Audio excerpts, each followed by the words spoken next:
Naghahanap ka ba ng kakainan ng masarap na bibingka at mouthwatering na puto bumbong? Sabayan mo pa ng pampainit sa sikmura na kape choco o ano pang hinihintay nyo? Tara, samahan nyo na ako. Nandito nga tayo ngayon sa may food court dito sa may Divisoria sa 168 Mall 1 at dinayo nga natin tong Aldrinos Bibingka Special. Dito lang pala yung mga kaipips sa tabi ng Papa Dudut Lechon Manok. Tara mga kaipips, samahan nyo ako, tikman natin yung kanilang Bibingka Special.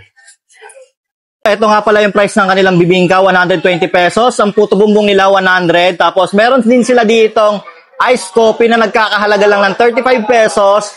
At chocolate, 60 pesos. At ang kanilang kapet soko na nagkakahalaga ng 60 pesos. Magandang hapon po, madam. Yes, madam, itanong ko lang po kung kailan po nag-start magbenta to ng bibingka at saka ng puto bumbong? Since 1995 pa po, nag-start na po itong bibingka na to, na Aldrinos Bibingka. Tuwing anong oras po kayo nag-o-open dito? Ang pasok po kasi namin dito is 7:30 pero nag-aano kami ng alas 8. Alas 8. Hanggang anong oras po yon? Mga 6:30. 6:30 na po ng gabi. hapon. Madam, saan po located tong store nyo? Dito yan sa 168 Mall 1 Santa Elena, Building 1. Yung bibingka nyo po ba dito na nagkakahalaga ng 120 pesos, madam? Special na po yan. Ay, legit po yun, sir. Masarap po. Special na special po yun. Sa puto bumbong din po, ilang piraso po yung ano nyan? Sa isang balot, 4 na slice po siya. Yan mga kaipips, nandito nga tayo ngayon sa may Aldrinos na matatagpuan lang dito sa may Divisoria sa 168 Mall 1 sa may food court dito sa 3rd floor.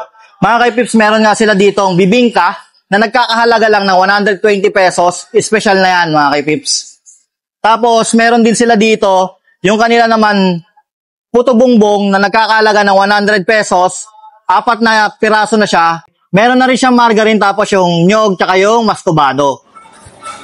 Tapos yung kanilang kapit choco na nagkakahalaga lang ng 60 pesos. Ayan. O paano mga kaipips? Tikman na natin to. Mga kaipips, yung bibingka nila dito, ganito yung gusto kong kain sa bibingka eh. Yung babaklasin mo yung yung balat ito, yung dahon, tapos saka mo kakagatin.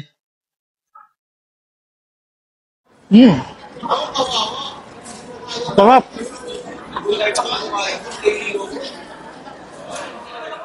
Panalo yung lasa ng bibingka nila dito. Malambot siya.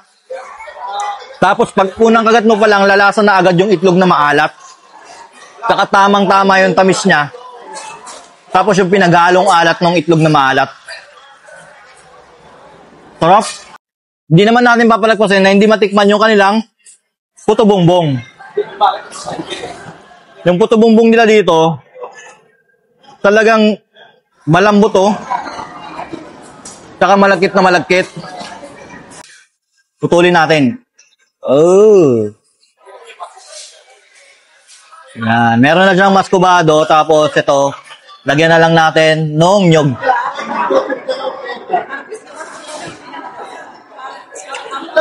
Mga kaipips, totoo nga yung sinasabi nila dito, na the best talaga yung lasa ng kanilang bibingka at yung kanilang puto bumbong. Ang sarap. Tsaka yung chewable siya, no?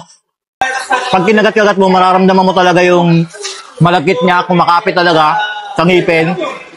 Tapos yung lasa niya, meron din siyang onting alat. Ang sarap. Tikman na natin to. Sabi ko na eh, parang tableya eh. Tableya talaga siya. Ang sarap. Purong-purong tsokolate. Kahit hindi mo na siya lagyan ng asukal, masarap na siya. Kasi yung natikman ko dun sa may Leyte, yung nila, yung ganito, lalagyan mo pa ng gatas, tapos yung maskubadong asukal. Tapos sasabayan mo ng yung puto nila. Ito, ganun na ganun yung lasa. Ang sarap.